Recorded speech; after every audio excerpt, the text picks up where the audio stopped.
안녕하세요. 저는 올해로 38살이 되었고, 요즘 말로 돌싱이라고 하죠. 한 2년 전까지 평생 돌싱녀로 지낼 뻔했었죠. 아직도 생각하면 인생은 정말로 타이밍이구나. 인연이라는 것을 다른 무엇보다도 타이밍으로 인해 놓치고 어긋나게 될 수 있다는 사실을 철저하게 느낀 사람입니다. 세상은 환경만 변한 것이 아닌 것 같아요. 뭐 예를 들어서 돌연변이도 생기고 이상기후로 인해 빙하도 녹고 그런다잖아요. 그런데 사람도 그런 환경에 영향을 받는지 점점 이상하고 기괴한 사람들이 많아지는 것 같아요. 일단 제 첫 번째 결혼에 대해 이야기하려고 해요. 저는 아주 평범한 집안에서 자라왔습니다. 외동딸이었죠. 평범한 집안이었지만 저는 서울권 사립대학을 들어갔어요. 사립대 학비가 만만치 않잖아요. 그래서 정말 열심히 공부하고 알바도 뛰어가며 학비를 충당했어요. 부모님이 주신 돈은 꼬박꼬박 모았다가 취직할 때쯤 보니 3천만 원쯤 모았더라고요. 그 돈을 부모님께 주며 이렇게 잘 키워주셔서 감사하다고 했었죠. 그렇게 주변에서는 하늘에서 내려온 천사라며 누가 데려갈지 궁금해들 하셨죠. 그렇게 들어간 회사는 대기업까지는 아니지만 어느 정도 규모가 꽤나 큰 회사였고 여기저기서 투자를 많이 받아 미래가 촉망되는 회사였습니다. 그렇게 30살쯤 됐을 때 주변에서 난리가 나더라고요. 왜 그렇게 남자에 관심이 없냐며 돈 좀 그만 모으고 이제 시집 좀 가라며 난리였죠. 저희 부모님은 안 그러실 줄 알았는데 저녁을 먹을 때마다 더 나이 들기 전에 연애도 하고 시집도 가라고 하셨어요.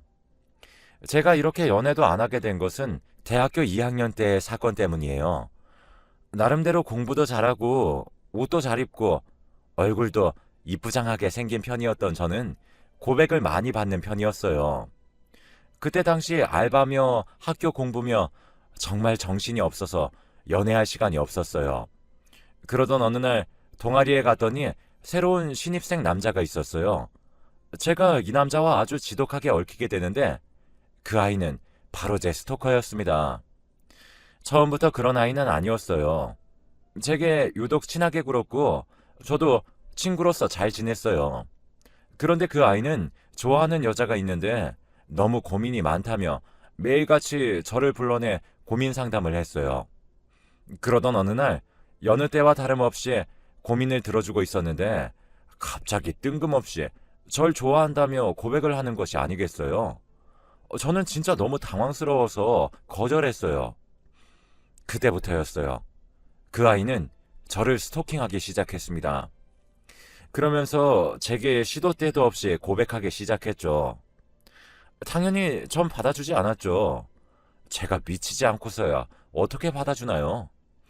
제가 고백을 계속해서 받아주지 않자 결국 동아리 사람들에겐 서희가 나를 가지고 놀았다 라고 모함을 하고 다녀서 저는 순식간에 순진한 남자 마음 갖고 노는 애가 되어버렸죠.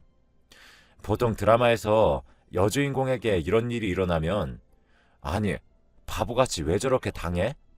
당장이라도 찾아가서 아니라고 말을 해야지 하겠지만 이미 소문은 퍼질 대로 퍼졌는데 누구 말을 믿겠어요?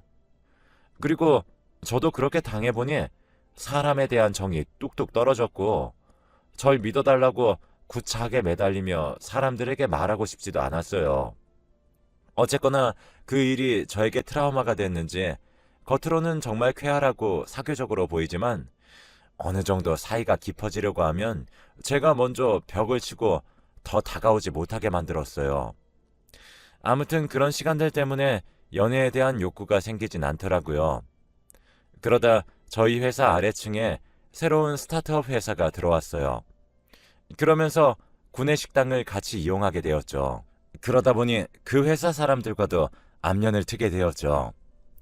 그렇게 자주 오며 가며 보다 보니 저희 회사 식구들과도 사이가 좋았어요. 저희 회사 입장에서도 그 회사와 우호적으로 지내면 지낼수록 좋은 관계였기에 친목회나 워크샵도 같이 할 정도였죠. 그러다 보니 유독 마음에 들어오는 사람이 있었습니다. 스타트업 공동대표였는데 저보다 한 살 많았는데 그때 당시 그 남자는 31살이었죠.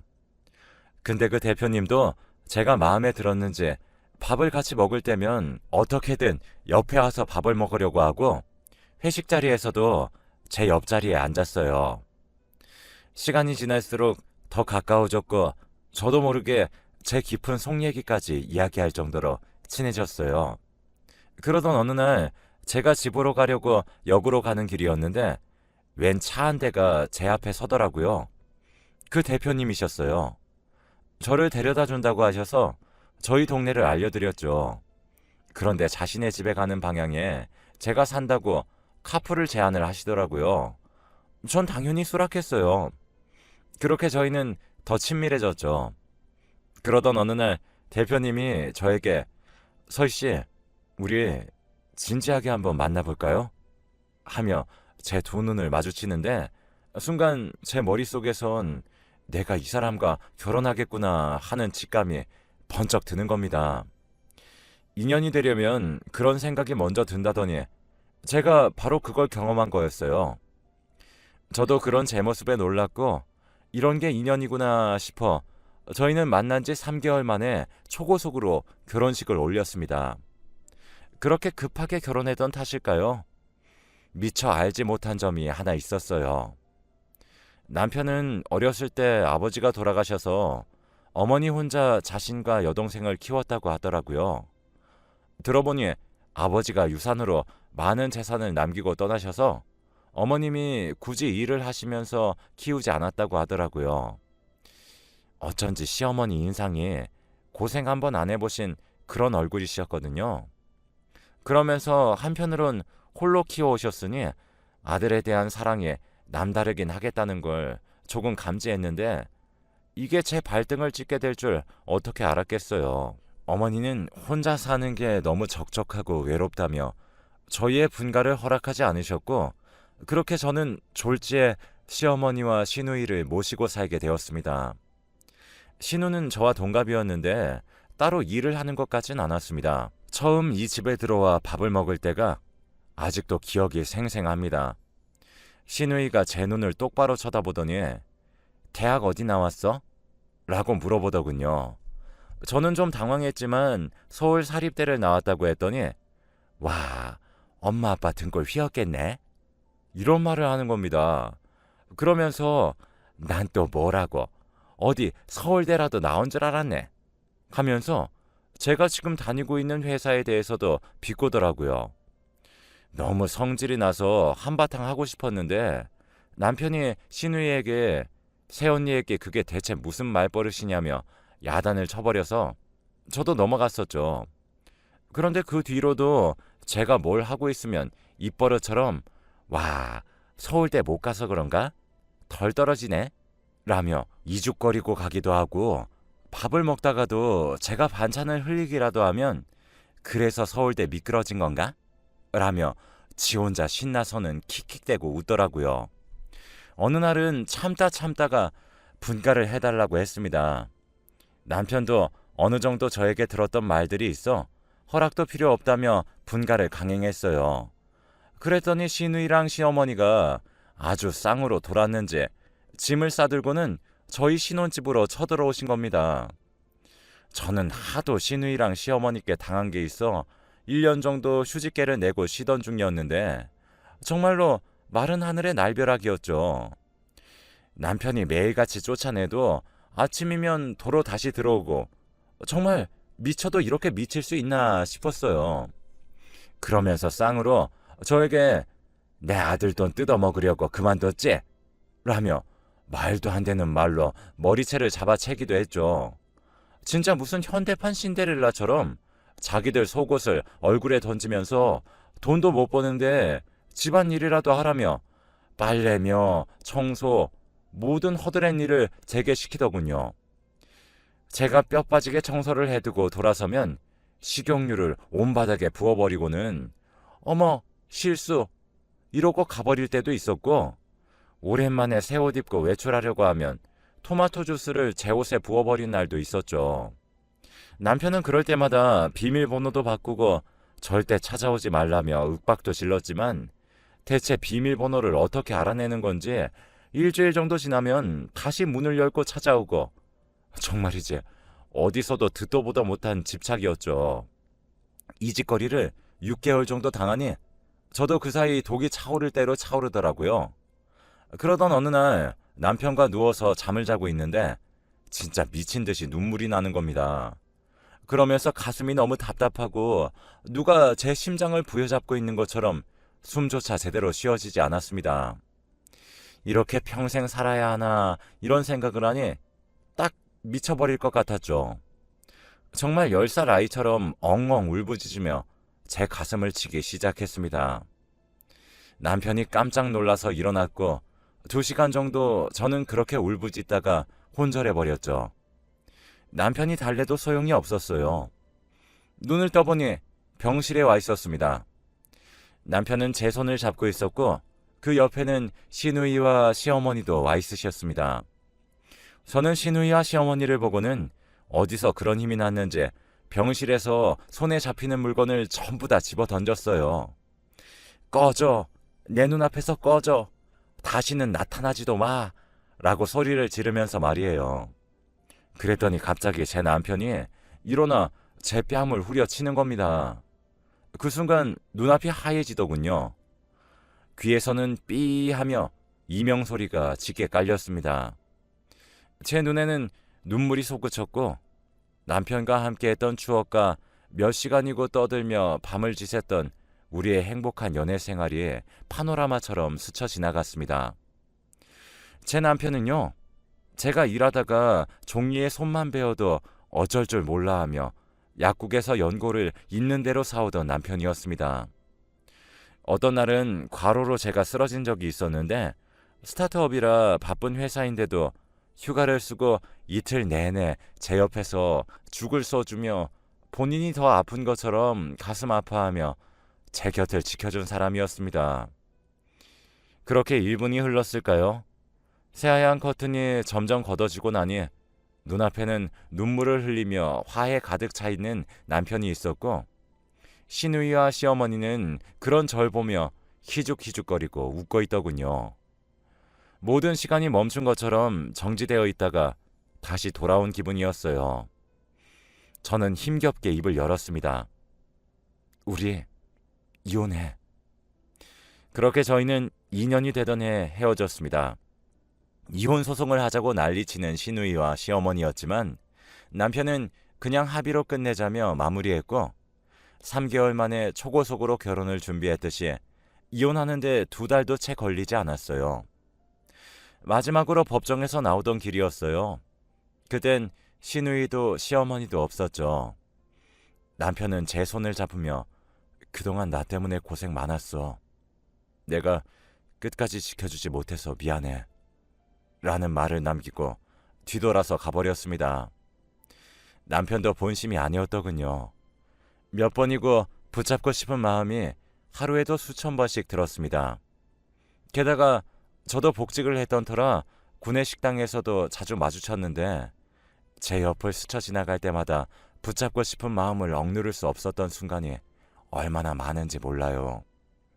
하지만 그럴 때마다 시누이와 시어머니를 생각했어요. 그 저세상 시월드에 다시는 들어가고 싶지 않았거든요. 그렇게 마음을 굳게 먹고 밥도 도시락을 싸와 혼자 사무실에서 먹기도 해가며 3년 정도를 일에 미쳐 살았어요. 전 남편이 생각날 때마다 닥치는 대로 일을 했거든요. 그래서 저도 회사 안에서는 최연소 부서장이 되었죠. 저와 비슷했던 것인지 전 남편의 회사도 더 승승장구해서 저희 회사와 거의 맞먹게 성장을 했었습니다. 이제는 제법 얼굴을 마주쳐도 인사를 건넬 수 있었고 서로의 앞날을 축하해주기도 할 수 있었어요. 어느 정도 상처가 치유되는 듯 했죠. 그러던 어느 날 주변에서 절 지켜보던 회사 친한 언니가 소개팅을 해주겠다고 하는 겁니다. 저는 학을 뗐죠. 남자는 이제 내 인생에서 없다며 절대 싫다고 했어요. 그랬더니 그 언니는 그쪽도 너랑 사정이 너무 비슷해. 아마 비슷한 상처를 가진 사람들끼리 만나면 서로의 마음을 더 잘 알기 때문에 오히려 더 잘 맞을 수도 있지 않겠어? 라며 그냥 가볍게 만나보라고 하더라고요. 그래서 저도 저와 같은 사연이라니 조금 궁금해졌고, 첫 자리에선 그냥 친구 모임처럼 언니와 편하게 만나기로 했죠. 만나보니 너무나 괜찮은 사람이었습니다. 그 사람 이름은 형우였어요. 그런데 정말 비슷한 이유로 이혼을 했더라고요. 그쪽은 결혼 생활을 5년 정도 했었는데 애비 없이 자랐다며 결혼 내내 천민 취급을 하더랍니다. 그래서 자신도 더 이상 견디지 못하고 이혼을 요구했고, 그쪽 와이프도 미안한 마음에 합의로 빠르게 끝냈다고 했죠. 그렇게 저희는 서로의 아픔을 나누고 다독이며 6개월 정도 친한 술친구이자 아픔을 나누는 친구로 지냈습니다. 어느 날 형우 씨는 저에게 고백을 했습니다. 이제 저희 알 만큼 알았고 저는 꽤나 깊어졌다고 생각하는데 같이 살아보는 건 어떨까요? 라고 말을 했습니다. 저는 덜컥 겁이 났습니다. 형우 씨도 홀어머니 밑에서 자랐고 똑같이 시누이가 있었거든요. 그 부분이 가장 마음에 걸렸죠. 그렇지만 솔직하게 말을 꺼내긴 어려웠어요. 아무래도 같은 취급을 하는 것 같이 느껴질까봐 말을 꺼내기가 쉽지 않더라고요. 그래서 저는 조금 더 조심스럽게 결정하기로 했고, 서로 가족들끼리 왕래하며 지내다가 자연스럽게 합치는 건 어떻냐고 아직은 조금 이른 것 같다고 했었죠. 서로 아픔이 비슷하니 가족들하고도 잘 맞으면 그때 결혼을 하자고 했어요. 그렇게 만나보게 된 시어머니와 시누이는 정말 그 전 시댁 식구들과는 다른 사람들이었어요. 아직도 시골에서 지내셔서 그런지 순박하고 투명하신 분들이셨어요.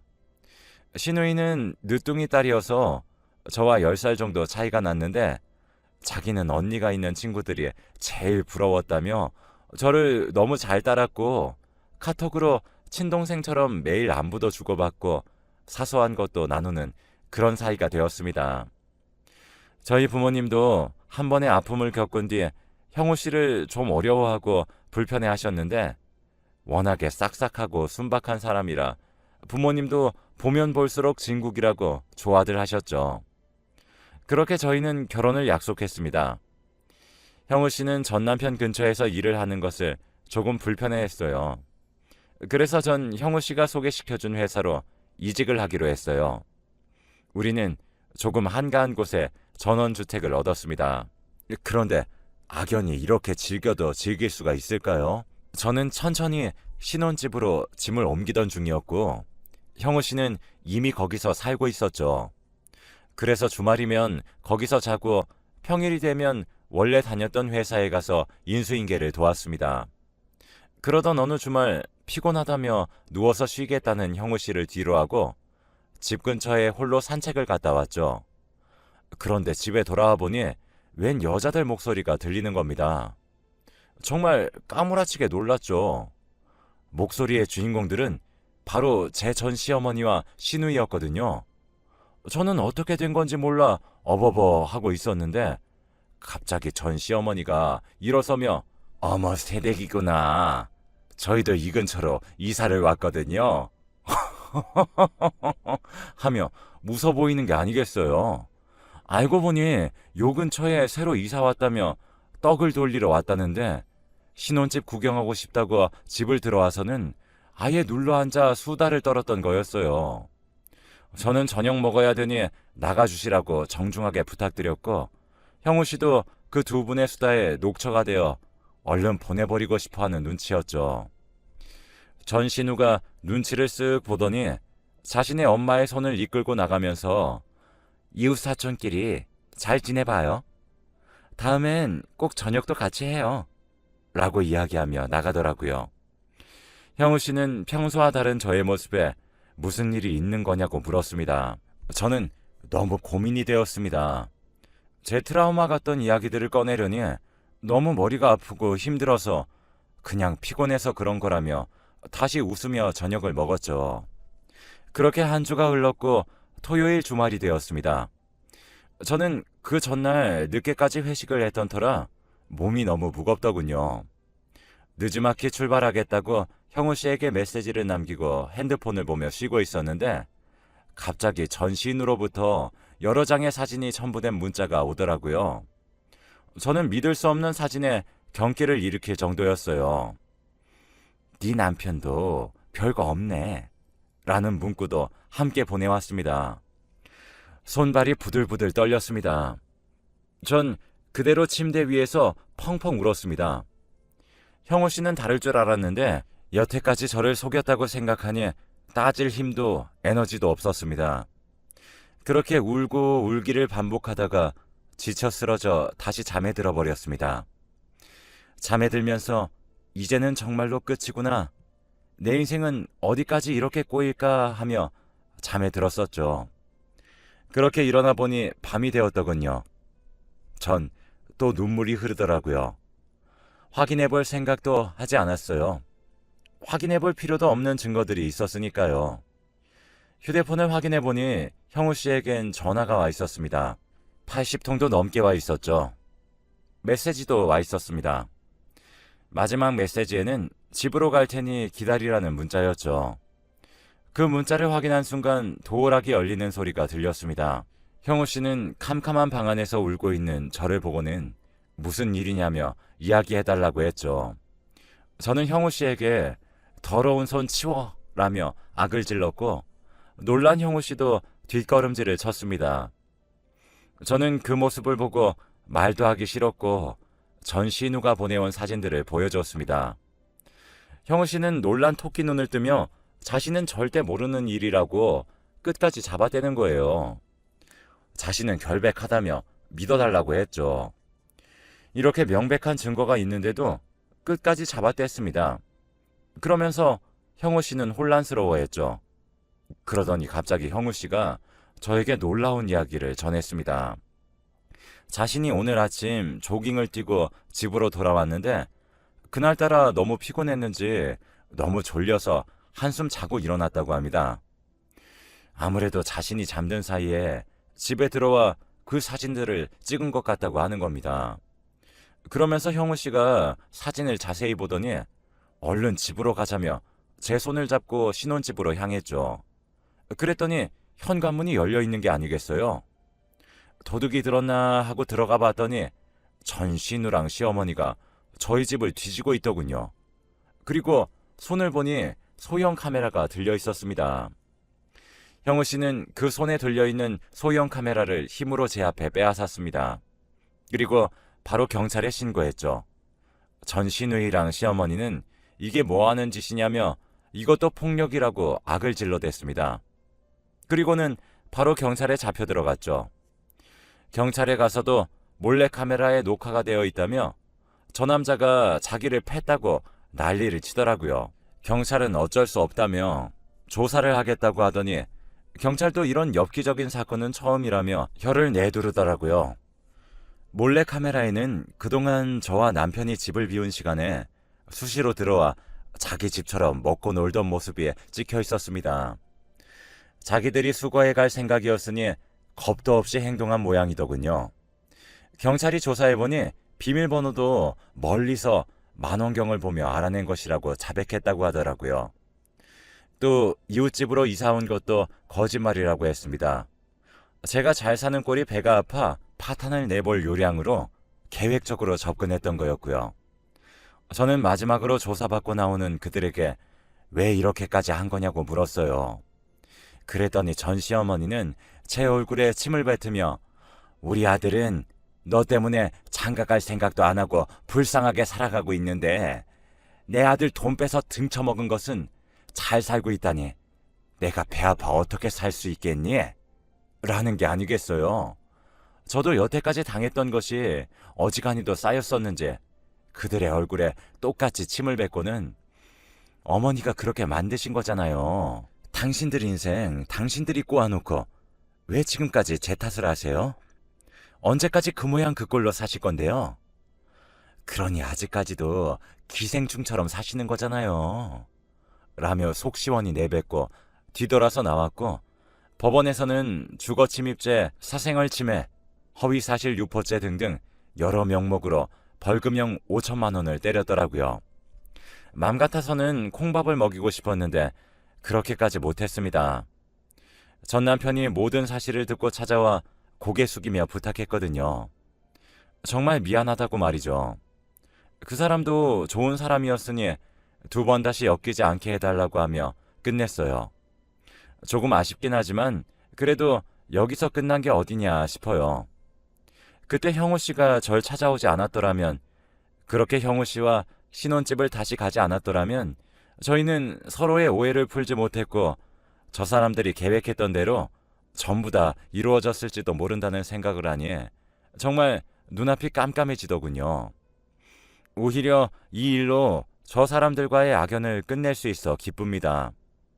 당연히 접근 금지 처분까지 내려졌고 집행유예를 좀 세게 때려주셔서 5년 정도는 얼굴 마주칠 일도 없습니다. 아까 제가 맨 처음에 인생은 타이밍이라고 했는데 이제는 좀 타이밍을 맹신할 정도예요. 형우 씨랑 지내다가도 서로 오해할 일이 생기면 서로 과거부터 이야기를 시작해 퍼즐을 맞춰본답니다. 어떤 타이밍을 놓쳐서 오해가 생겼는지 말이죠. 그리고 또 기쁜 소식은 형우 씨와의 사이에서 아이도 생겼고 이제 아이가 2살이 되었네요. 저랑 형우 씨를 똑 닮은 아주 예쁜 공주님이에요. 저는 지금 정말 행복하게 지내고 있습니다. 여러분들도 지금 곁에 있는 사람과 충분히 많이 대화해보고 오해가 있더라도 과거의 저처럼 성급하게 상대를 판단하지 말고 이야기로 풀어나가시길 바랄게요. 오늘도